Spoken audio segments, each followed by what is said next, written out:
Hello guys, இன்றைக்கி செல்வி cooking சேனலில் பொட்டுக்கடலை சட்னி தான் பார்க்க போகிறோம். வாங்க எப்படி செய்கிறதுன்னு பார்க்கலாம். ஸ்டவ் ஆன் பண்ணிவிட்டு வானல் வச்சுக்கணும். அதில் 2 டேபிள் ஸ்பூன் எண்ணெய் ஊற்றிக்கோங்க. எண்ணெய் சூடானதும் அதில் வெங்காயம், பச்சை மிளகாய், தக்காளி இதெல்லாம் போட்டு நல்லா வதக்கிக்கணும்.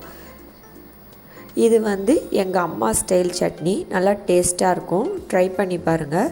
இந்த சட்னிக்கு சின்ன வெங்காயம் தான் போடணும், பெரிய வெங்காயம் போடக்கூடாது. சின்ன வெங்காயம் போட்டு அரைக்கிறப்ப தான் டேஸ்ட்டாக இருக்கும். மிளகா பெருசாக இருந்ததுனால நான் 2 பச்சை மிளகா போட்டிருக்கேன். சின்னதாக இருந்தால் 3 போட்டுக்கோங்க.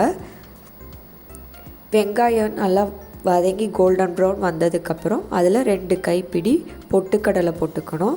பொட்டுக்கடலை போட்டுக்கிட்டு ரொம்ப நேரம் ஸ்டவ்வில் இருக்கக்கூடாது. ஒரு 2 மினிட்ஸ் வதக்கி விட்டுட்டு ஸ்டவ் ஆஃப் பண்ணிடணும். அப்புறம் தேவையான அளவு உப்பு சேர்த்துட்டு நல்லா ஆற வச்சுருங்க.